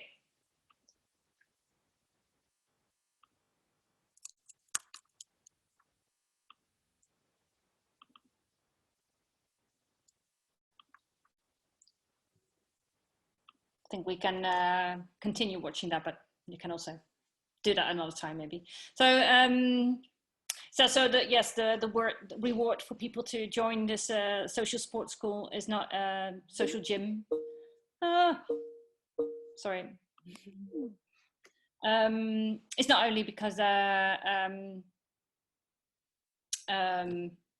sorry, I got distracted. It's not because only they get a really tough, heavy workout, because they can help someone else and give someone else a very good time, and on the other side, the non-gymmer, the old person, like, well, they're usually old. They get a really good time. Not only that, because they also feel valued, because they really need those wheelchairs to get this workout. So they have a function in it. So it's not that they're just there nice sitting and watching others doing their workout, but they also get a really have a function and being valued as such. So yeah, and it's another thing. What is maybe important to mention about this case is that again, it's a play with an organizational structure, a sports school, like a gym, which we recognize, and that's also how it relates in a way to relational aesthetics, and also that you can see that it comes from relational aesthetics, like if you historically look at the development of socially engaged art practices, it works with the kind of the visual culture we're in, and also what we know, like the structures and the organizational structures, and plays with that too. Like Pablo Guerra plays with the concept of a school and makes it actually, and makes it actual. This is also like playing with not only the concept of a gym, but making it and also using the visual vocabulary that belongs to it, but done differently. So it's a full circle in that way. So whereas in the starting point of this project, they built this shuffleboard desk. It was far more ambiguous what it was, but it was also like it was an agency. So it also already played with this organizational form and structure within an organizational structure, without mocking it, but taking it very serious and doing the same, but then differently, in almost a franchise format of a gym, which became also a sort of franchise gym. It's huge success. I don't know how many gyms, social gyms there are at the moment, but I think at least 3. So it's now also a collaboration with other gyms, and so it's not very much related to the original starting point, reinventing happiness in a museum context, but it evolved very much in a different way. I think that's also one of the characteristics of socially engaged art practices, that it evolves and it can take different turns you won't expect on forehand. So if you're not alert to those opportunities and to the needs there are, then you will never end up with such a thing like this social gym. So that makes it, yeah, I think also very interesting to look at, like how can it create and open up different meanings for other people, to act and behave differently, to see their reality differently, to negotiate their values. This is very much about values. So why wouldn't you go to your grandfather if you would go to the gym? So why not combine them both? Because you value both very much. So it's not always making a choice, but it's making the right choice. And how do you do that? And literally talk about it. You can do that in a roundtable discussion, but also perform, so to say, the values without making it a performance. Execute them. So it's very much, that's why it's also a practice and not a work. Sometimes I call it a work, but it's a practice. A practice is less static. Okay. Shall we continue? Are you still good? Yeah, I was thinking it's now 4 o'clock. So we are coming towards the last part of the session. Maybe we can check if there are any questions or comments or critique about the last project. And maybe, Frederiek, you can also, how do you feel?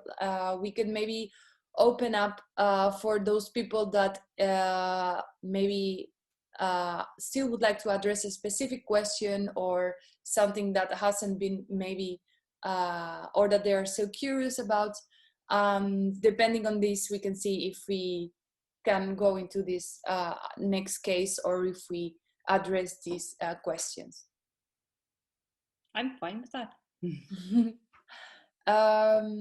So I didn't receive any questions on the chat, but are there any questions or comments or something that someone would like to say maybe towards the project that Frederiek just showed, or a personal question that you would like still to ask?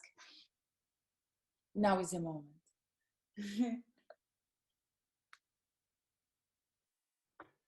Yeah, good question. On the duo you talked about before. So how did they come out of? How did they conclude? So there are more sports schools now taking on the theme, but how did they withdraw from their project? Well, they didn't. They're still involved in it. Okay, yeah. So, but I see where your question's leading at. So, yeah, sometimes it's really hard to decide what's the end of the project. Mm-hmm. And you don't want to kind of leave it and say, no, we've done something really nice here and good luck with it. I think the evaluation of the project, but also like the, dealing with it nicely in wrapping up, rounding off is very important. Mm-hmm. And also when it leads to new other like follow-up projects, how to deal with that. So they also in a way they also were forced, so to say, to not be fully engaged in those projects anymore, because they kind of launched this idea of the social gym, and they came up with this format. They tried it out and other, but also they further developed it together with other partners. So they already started in handing it over to other partners as they developed it. I think that's also a very important thing to do, to ensure that if you want to make a project sustainable, that people who should carry on the project are already involved in the development of it. Yeah. Otherwise, I mean, it's not always a bad thing that a project ends. Sometimes it's also okay.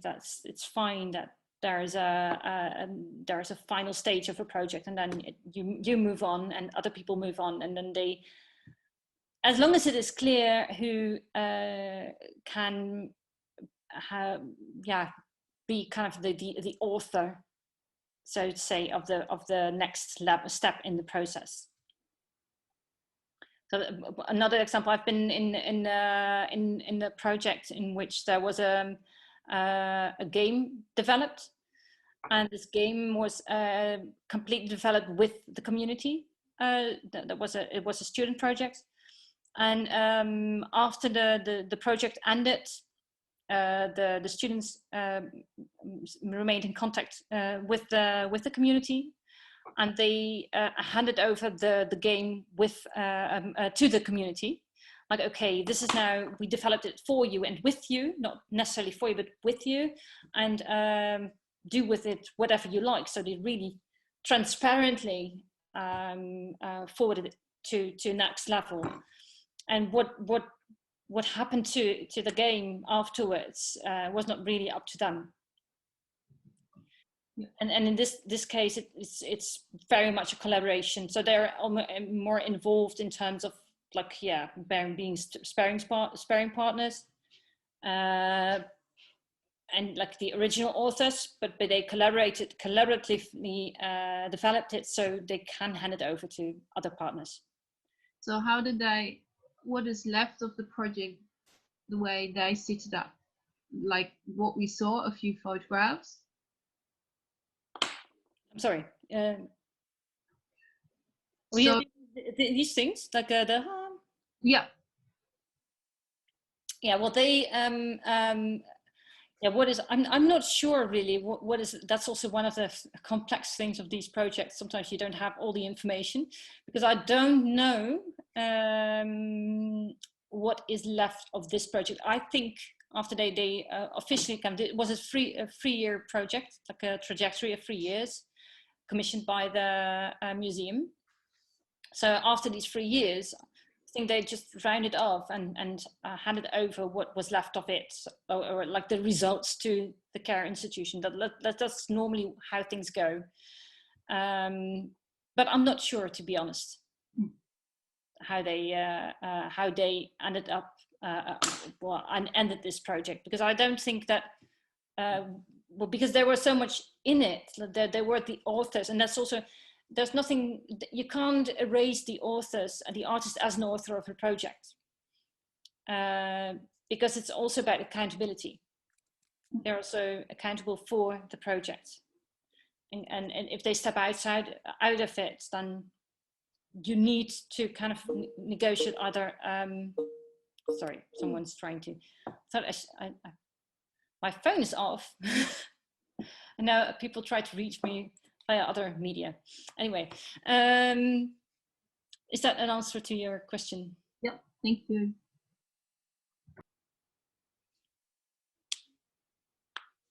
Are there any other questions or comments or critique or ideas that anyone would like to share with the group and with Frederiek? Either from this project or from their individual practice, or any questions that you would still like to ask. Now is the moment.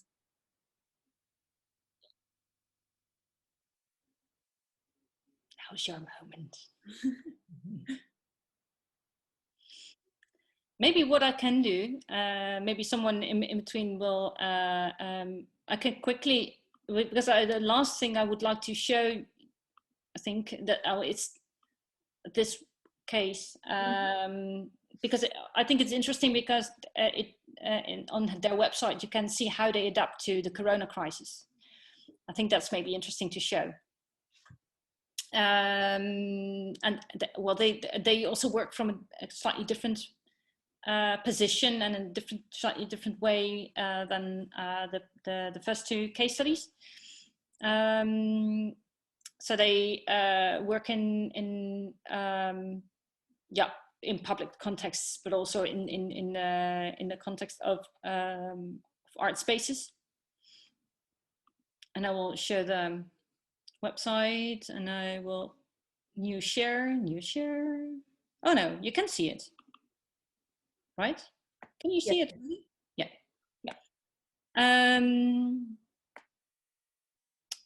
So hospitality, a performance of place. So that's how they call their practice. Like the performance of place and hospitality are central aesthetic concerns.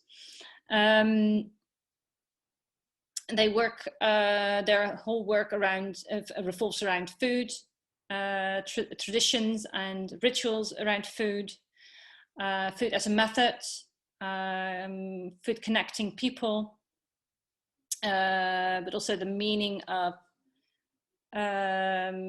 food in terms of issues like gender colonization or gentrification, or all kinds of like different social issues and global and local issues come together in how you can use food. And it's not only a tool in getting people together, convening, although that's also one of the things they use. I'll go to their blog because I think that's what I really want to show. They have one, I will show you shortly this this part, foodways. Wait, no, that's no. Projects, sorry. So their project foodways, multi-layered, multi-year, so it's also unfolding in time, evolving and emerging. Very much process-based, participative, performative, and it also was in kind of developed from artistic places. So engaging also with local communities, but the starting point was also like an artist in residency. So that they were also kind of really weaved into the art system. I mean, it's not a bad thing, right? I mean, it's just to get to position them for your idea. And then they, what they do, they, for instance, they organize meals with people. They make tours, food tours in the cities, in various cities. So collecting all kinds of meanings around and making new connections through foods and not necessarily about. Okay, then I wanted to show you the foodways, the COVID foodways.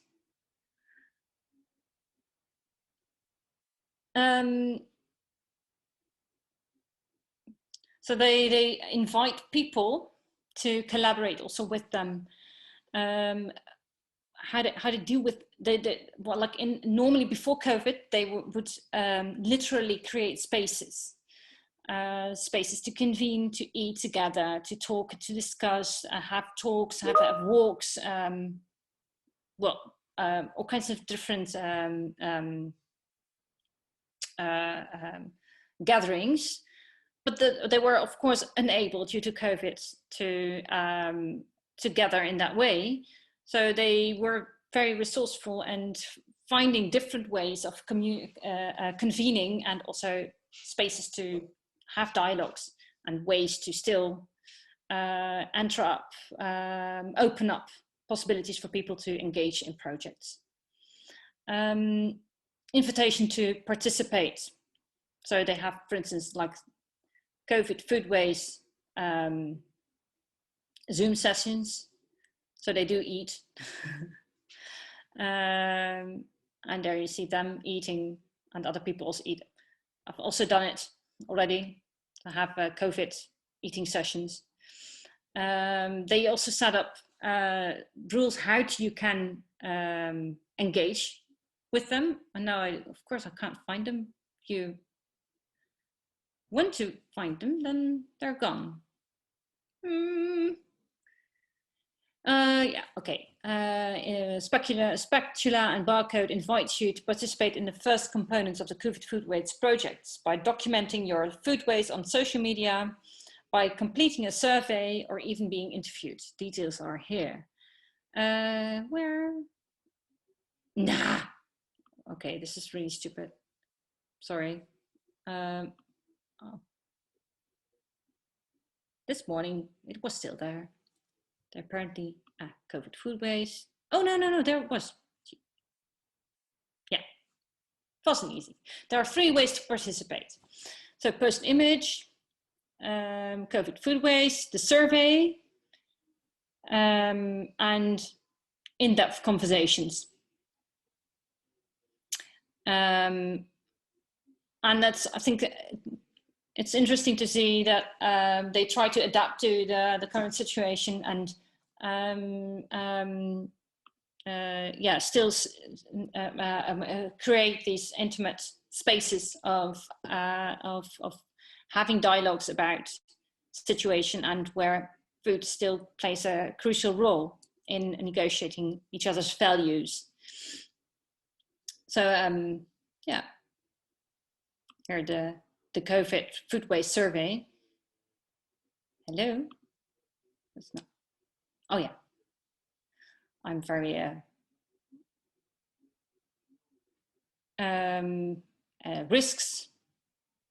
There's no study, blah blah blah. No, well, here you can see what kind of continue. Yeah, okay. Yeah, okay. Inhabitants. Oh my God, I have to do everything. I'm not going to do it now. Okay, but so what I think is interesting in this case is that it's not only about having these physical, very much place-based projects, although they do place-based projects in situ. But you can also kind of see how you can find ways to incorporate digital spaces too. And that's of course we're forced to do that now. Personally, I prefer the offline, the physical, but that's a personal thing, really. Yeah, I think that's what I wanted to share about this.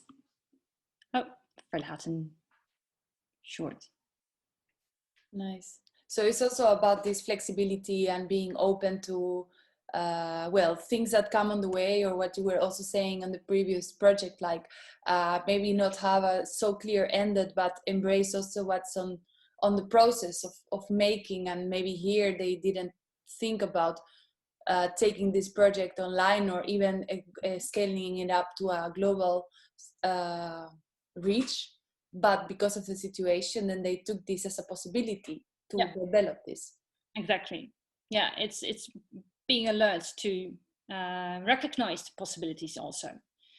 And of course you can sit and I don't know, be angry about everything.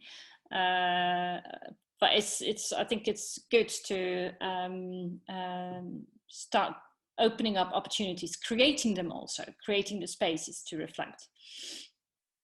And that counts for all the projects. So it's all, they're always quite flexible. That's why I think there may be the social artists are maybe innate yogi. I don't know. Very flexible to adapt to various situations and to recognize the opportunities, to frame them also, because framing is a very important thing. If you don't really frame the opportunity, then everything can happen. So you do have to fit it somehow. So you can't say like, okay, I want to offer other people to the possibility to engage, and then say, okay, come on, engage. But in what, right? So you need to offer something first.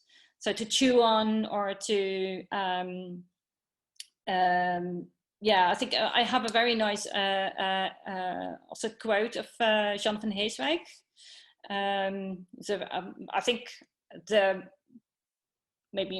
our export product of socially engaged art from the Netherlands. So she's maybe the most famous socially engaged artist from the Netherlands. And what she's saying is that she agrees that we need to create spaces that can serve as a resource for all. But the challenge with developing these spaces collectively is organizing across race, gender, class, and religious and political affiliations. Friction and confrontations are central.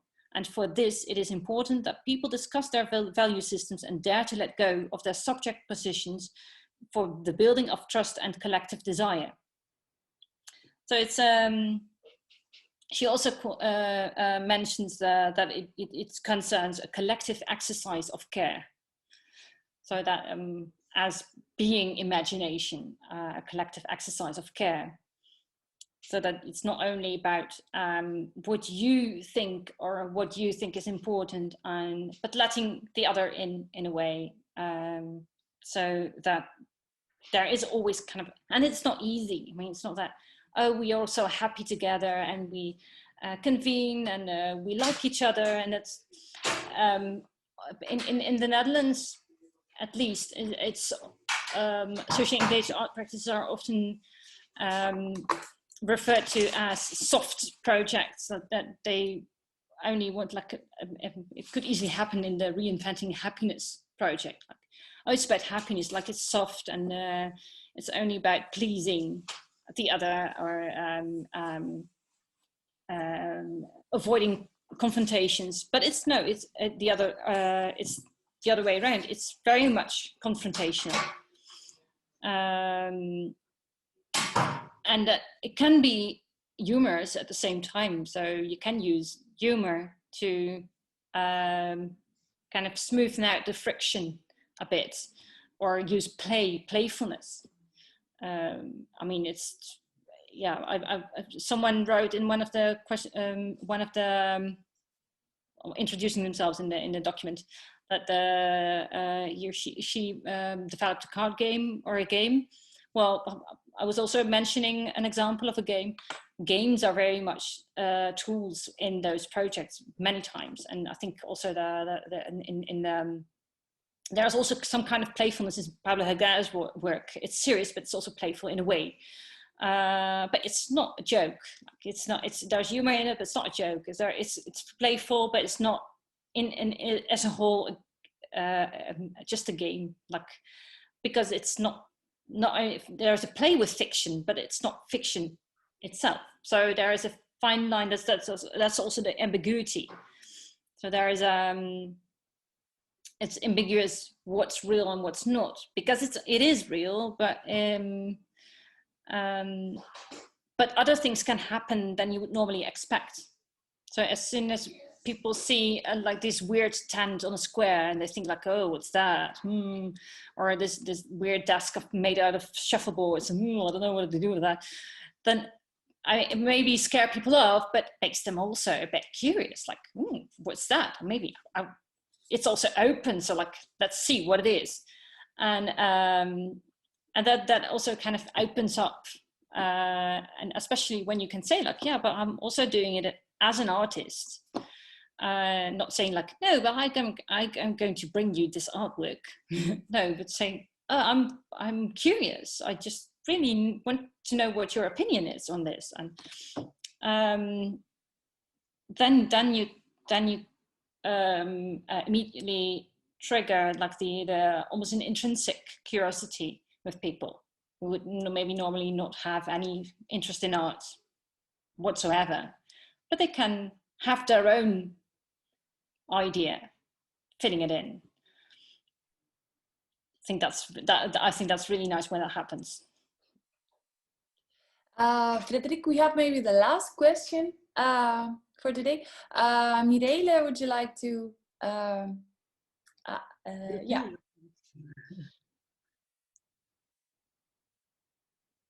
Yeah, hi. Yeah, I was searching for the mute camp. Hi, you were talking about like it's all about dialogue, and in the last part where you were saying you were talking about it again, and I'm doing a research about it because I want to make like little weird installations in the open square. And have chit chats with people, maybe whatever. It's a project. And I maybe, do you have any tips to activate like the trustful dialogue and to make the bar to get in touch with people on that moment, like so small as possible? Because yeah, it's like curious and it's like, oh whoa, what's this? But some people don't dare to go.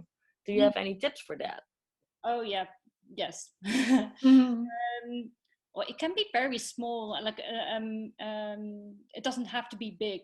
I mean, I think it's even better if it's not a huge gesture you're using, but a small one. Like one I often use, or have used, is sharing a cup of tea. Just having the tea ready and offering it to someone. Would you like to drink a cup of tea with me?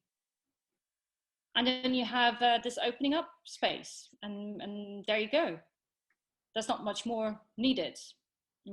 I've also been part of public lunches, for instance. Like you set up a table, you make a nice entourage around it, and then offer people to come and sit. But you have to prepare that really well, because sometimes people, if it's not done completely, like if it's too much work to do and you can't complete the whole setup as you wanted, then you will fail.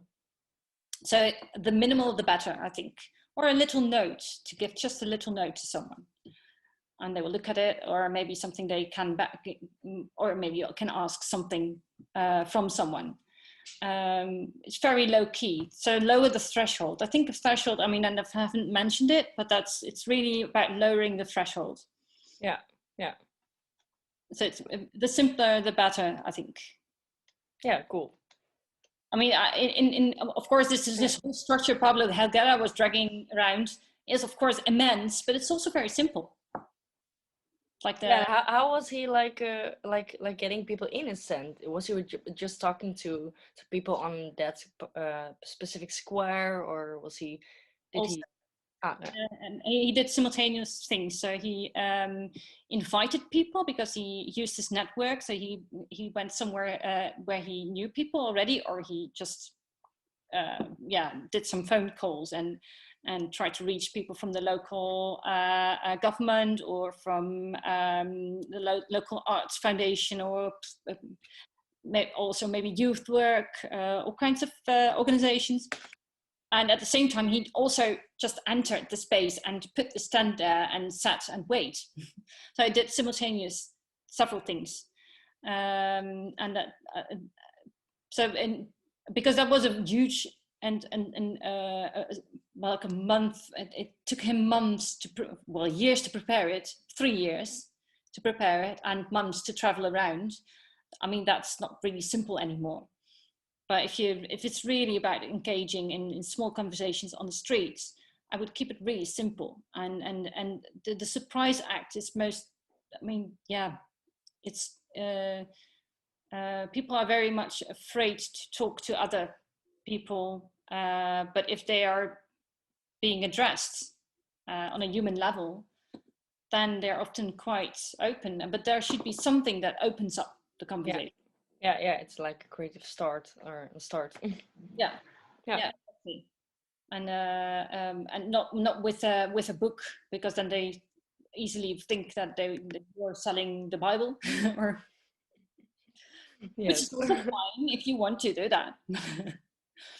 But if that's not your aim, then it's like something with food, of drinking, or giving a note, or sharing a chair, or something like that, or thanks. Or creating a small space, which is hard now with Corona, isn't it? The food and the drinks and the it's really I mean, it's terrible, but then still we can come up with things. You can also think of how to play with that. You call people on the streets, like maybe are in a safe distance, and you have a short distance call, and you can see each other on free. I don't know, I'm just thinking out loud at the moment, but I think that those are very, very fun solutions to think about. Yeah, sure. Let's try it. Yeah. That would be really nice, I think. Yeah. And you can also have and make people complicit in what you do.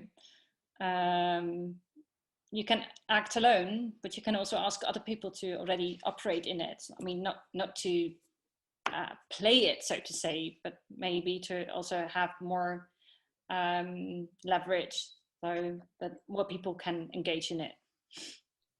It's like in a restaurant when one person orders something, in the beginning of the evening, you know that the same dish will be also commanded along the same evening. Yeah, exactly.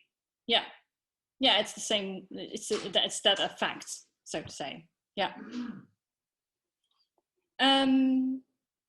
All right. Then I think we will be finishing the session for today. Thank you very much, Frederiek, for sharing your knowledge and also passion towards this topic. You're welcome. And well, for everyone for being here. I will now in a couple of minutes send you the presentation, and then you are also welcome to keep the conversation going and the research going on your own, or and see what can you also bring to your own practice. Thank you very much. And for those who would like to still review the session, we're going to be uploading it in a couple of weeks, so then there is also going to be online, and you can always go back to it.